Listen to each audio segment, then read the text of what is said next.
सिंधुदुर्ग जिल्ह्यात प्रथमच ओरोस इथं Mahindra first choice multi brand car service workshop Jaitapkar automobiles. महायुतीचे उमेदवार विनायक राऊत यांची पावशी येथे जाहीर सभा झाली। या सभेला कार्यकर्त्यांनी मोठी गर्दी केली होती। 5 वर्षात कोणाला जमलं नाही ते मी करून दाखवलं, त्यामुळे माझा विजय निश्चित आहे असा विश्वास विनायक राऊत यांनी व्यक्त केला। यावेळी महायुतीच्या अन्य नेत्यांनीही मतदारांशी संवाद साधला। पाहुयात काय म्हणाले महायुतीचे नेते।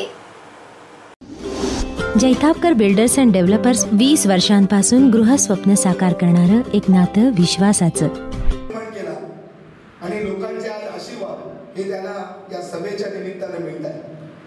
गेली काही दिवस मी या सभेच्या निमित्ताने संपूर्ण जिल्ह्यामध्ये या मतदारसंघामध्ये फिरतो। अशाच पद्धतीने शेकडोच्या हजारोच्या संख्येने लोक या सभांना उपस्थिती दाखवत आहेत, विनायकजी राऊत साहेबांना त्या ठिकाणी आशीर्वाद देत आहेत। आणि म्हणून ज्या पद्धतीने लोकांचा जो पाठिंबा हा विनायक राऊत साहेबांना मिळतो, त्यामुळे नक्की त्या ठिकाणी ते पुन्हा एकदा खासदार होतील। आणि जसं कोले साहेबांनी म्हटल्याप्रमाणे या राज्याच्या या देशाच्या पंतप्रधानपदी नरेंद्रजी मोदी साहेब त्या ठिकाणी पुन्हा पंतप्रधान होणार आहे। पण या कॅबिनेट मंत्रिमंडळामध्ये एक सिंधुदुर्गाचा सुपुत्र आपला लाडका खासदार विनायकजी राऊत साहेब हे त्या ठिकाणी कॅबिनेट मंत्री असणार। खरं तर गेल्या ज्यावेळी आपण 25-26 वर्षापूर्वी ज्या लोकांच्या हातामध्ये आपण सत्ता दिली होती, त्या लोकांनी त्या काळामध्ये जिल्हा विकासाचा जो नियोजनाचा आराखडा आहे हा फक्त 50-60 लाख कोटीपर्यंत मर्यादित होता। आज दीपकबाईंसारखा एक कर्तव्यदक्ष एक चांगला अभ्यासू पालकमंत्री मिळाल्याच्या नंतर आज जवळजवळ 300 कोटीवर हा विकासाचा आराखडा येऊन पोहोचलेला आहे। आज जी काही गावागावामध्ये विकासाची कामं सुरू आहेत, सरपंच त्या ठिकाणी आपले उद्घाटन करतायत, जिल्हा परिषद सभापती, पंचायत समिती, आमदार या सगळ्या माध्यमातून जे काही आज पैसे येतात हे राज्य सरकार आणि केंद्र सरकारच्या अनेक योजनांच्या मार्फत येतात। मग त्या ठिकाणी मुख्यमंत्री सडक योजना असेल, चांदा ते बांधा योजना असेल, 25-15च्या माध्यमातून असेल, अनेक योजनेच्या मार्फत या ठिकाणी पैसा येतो आणि तो पैसा कुठेतरी आज विकासाकडे सिंधुदुर्गामध्ये खर्च होतो। पण कुठेतरी त्या पैशाचं श्रेय घेण्याचं काम आज त्या ठिकाणी विरोधी पक्षाची लोक करत आहेत। आणि म्हणून ज्यांचा या सगळ्या घटनेशी संबंध नाही, ज्यांचा या ठरावाशी संबंध नाही, मागणीशी संबंध नाही, निधी आणण्याशी संबंध नाही, पण आपण कुठेतरी हा निधी आणला आणि त्याची उद्घाटन करून त्याचं श्रेय घेण्याचं काम करत आहे। पण जो काही काम आहे गेल्या 5 वर्षामध्ये ज्या पद्धतीनं केंद्र आणि सरकारच्या ज्या काय राज्य सरकारच्या योजना आला, त्या योजनेच्या माध्यमातून खऱ्या अर्थानं या विकासाची घोडदौड सुरू झाली। खरं तर विनायक राऊतांनी गेल्या 5 वर्षामध्ये ज्या पद्धतीनं संसदेमध्ये देशाच्या सर्वोच्च सभागृहामध्ये अभ्यासपूर्ण असे जवळजवळ हजारो प्रश्न मांडले आणि त्याचबरोबर शेकडो वेळा त्यांनी त्या चर्चेमध्ये सहभाग घेतला। आणि म्हणून त्या सगळ्या या प्रयत्नामुळे कुठेतरी आज आपल्याला जे जिल्ह्यामध्ये जे अनेक प्रश्नांची सोडवणूक झाल्याची दिसते, याचं कारण खासदार विनायक राऊत साहेब। खरं तर 23 तारखेला होणारी लोकसभा निवडणूक ही देशाने आपल्याला लोकशाहीचा एक अधिकार दिलेला आहे। आणि या लोकशाहीच्या अधिकारातून या ठिकाणी आपण आपल्या विभागाचा खासदार पण निवडणार आहोत आणि तोच खासदार देशाचा पंतप्रधान या ठिकाणी निवडणार आहे।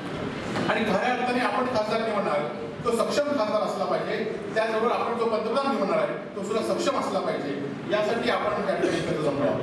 खरं तर या मतदारसंघामध्ये जवळजवळ 14 लाख मतदार या मतदानामध्ये भाग घेणार आहेत। चिपळूणपासून बांद्यापर्यंत बसलेल्या मतदारसंघामध्ये 14 लाखापैकी गेल्या वर्षी आपण 1,51,000 मतांनी या ठिकाणी आपले खासदार निवडून आले। आणि त्यानंतर झालेल्या विधानसभा निवडणुकीमध्ये सुद्धा 6 पैकी 5 आमदार हे शिवसेनेचे 2.25 लाखापेक्षा जास्त मतांनी या ठिकाणी निवडून आले आहेत। त्यामुळे आपल्या या विभागाचे खासदार मोठ्या मतांनी येणार ही आता काय झाल्यावरची रेस झाली आहे। फक्त आपण आपल्या विभागातल्या किती मताधिक्य खासदार साहेबांना देणार यासाठीच ही प्रचार सभा या ठिकाणी आयोजित केली आहे।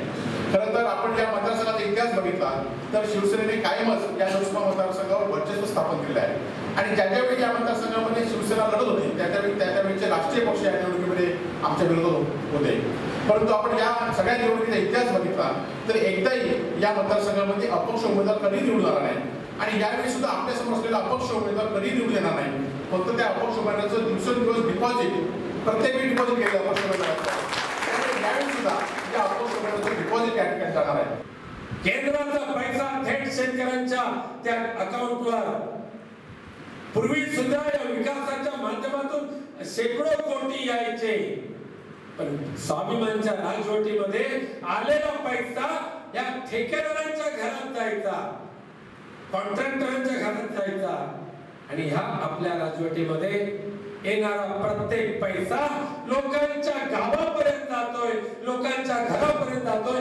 एकही मिनिट पैशाचे हेराफेरी शिवसेना भाजपचे ठेकेदार करत नाहीत आणि करू देणार पण नाही। मागच्या वेळेला आमचे सरपंच बाळा कोरगावकर त्यांनी फोन केला, विहीर कोसळली होती भटजेवाडी ना, ती विहीर कोसळली, त्यानंतर हा बंधारा जो नवीन बंधारा आहे तुमचा पावशीचा, बरोबर ना, हा सुद्धा बंधारा हायवेचं काम चालू झालेलं आहे। ह्या गणेश चतुर्थीच्या अगोदर हा मुंबई गोवा राष्ट्रीय महामार्ग आम्ही जवळजवळ 95% पूर्ण करण्याचा आमचा एक निर्धार आहे। त्यामुळे थोडीशी अडचण होते बाबा, थोडं माफ करा, पण बाळा कोणत्या परिस्थितीमध्ये तो बंधारा लवकरच सुरू होईल। संबंधित अधिकाऱ्यांना, संबंधित ठेकेदारांना तशा पद्धतीच्या सूचना दिलेल्या आहेतच। कुडाळ पावशी जोडणारा बंधारा होतो। आज त्या वेळेला माझ्यावर टीका केली जाते, माझे वडील साहेबांनी सांगितल्याप्रमाणे हा कसला खासदार म्हणजे भजनी बुवा आहे, तो सामुदायिक लग्न करतो। अरे कामाला वेळ लागलाय का भजन करायला? या पटेलच्या पांडुरंगाच्या भक्तांनी संतांनी जे अभंग लिहिले, ते अभंग या देवाच्या कृपेने जे आम्हाला वाणी मिळाली, त्या वाणीने जर आम्ही संत तुकोबांचे अभंग म्हणाले, ज्ञानेश्वरीचे अभंग म्हणाले, नाथ महाराजांचं भारुड म्हटलं आणि भगवंताकडे प्रार्थना करत जर बसलो संपूर्ण दिवस नाही, अर्धा तास देवाची अवतारी उभा क्षणवारी, तसं माझ्या जोडीला अमरसिंग सावंत सुद्धा असतात, वैभव नाईक सुद्धा 5 वर्षामध्ये सत्संग सदा घडो, हे ज्याला म्हणतो ना, माझ्या संगतीत राहिल्यानंतर वैभवराव सुद्धा बऱ्याच वेळेला गाणी गुणगुणायला लागले, अभंग गुणगुणायला लागले। विचार फक्त पेटी वाजवता येत नाही, पण आम्हाला त्याच्यामध्ये आनंद आहे। भजन असो, कीर्तन असो, या पावशीमध्ये होणारा सत्संग जाऊन बसतो तिथे, त्या सत्पुरुषांचं प्रवचन ऐकतो, सुविचार ज्या वेळेला आपल्या हृदयामध्ये असतील त्यावेळेला समाजसेवा सुद्धा चांगली घडतं आणि अविचार ज्याच्या हृदयामध्ये घडली घुसली की मग हाणामारी मारामारी, त्याशिवाय काय होणार? सुदैवानं आमच्या हृदयामध्ये सुविचार आलेले आहेत, अविचार कदापि येणार नाही। आणि म्हणून सामुदायिक विवाह लग्नाची प्रथा पुन्हा एकदा या सिंधू भूमीपासून सुरू करावी अशी मनामध्ये इच्छा झाली। 32 जोडप्यांची लग्न कुडाळला लावायचा आम्ही सर्वांनी निर्धार केला। सगळे कार्यकर्ते कामाला लागले, युवा सेनेचा मंदार शिरसाट आणि महिला आघाडी यांनी सुद्धा आधार लावला आणि 32 जोडप्यांची लग्न लावत असताना अवघ्या 2 दिवसापूर्वी ते एका मुलीचे वडील वारले। आणि कन्यादान कोणी करायचं? आणि मग माझे सगळे सहकारी म्हणाले की रावसाहेब तुम्ही हे कन्यादान करायला पाहिजे। मी माझ्या आई वडिलांकडे प्रार्थना केली, माझे मुलगा तिथे समोर बसलेला आहे, तिथे सून बसलेले, मुलगी येईल, परंतु माझ्या सारख्या एका कार्यकर्त्याला एक वडील वारलेल्या मुलीचं कन्यादान करण्याचा आग्रह ज्यावेळेला कार्यकर्त्यांनी धरला, त्यावेळेला भगवंताकडे प्रार्थना केली की भगवंता हे केवळ आणि केवळ पैशाने नाही मिळणार।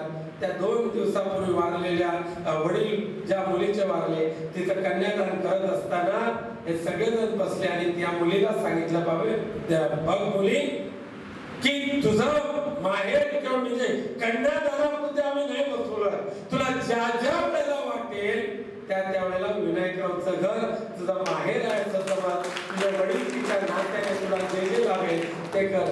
ती कोणत्या जातीची होती ते मी नाही सांगत, पण मी काम करत असताना माझ्या घरी सुद्धा कोण जातीचा, कोण 96 कोळी, कोण 92 कोळी, कोण बौद्ध, कोण वैश्य नाही। या सगळ्या कार्यकर्त्यांना विचारा, घरातल्या सगळ्या खोल्या त्यांच्या ताब्यात असतात। एका बाजूला ज्या वेळेला बौद्ध समाजाचा कार्यकर्ता असतो, दुसरीकडे एक श्रीमंत असतो.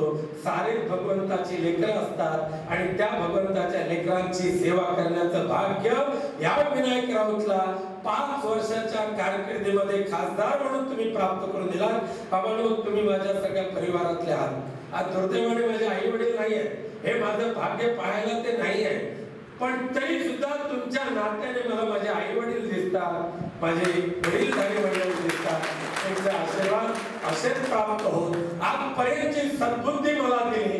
जोपर्यंत ह्या कुडीमध्ये राम आहे तोपर्यंत ह्या कुडीच्या डोक्यातून समाजसेवाच घडत राहावं, लोकांचं आशीर्वाद घेण्याची सद्बुद्धी प्राप्त हो.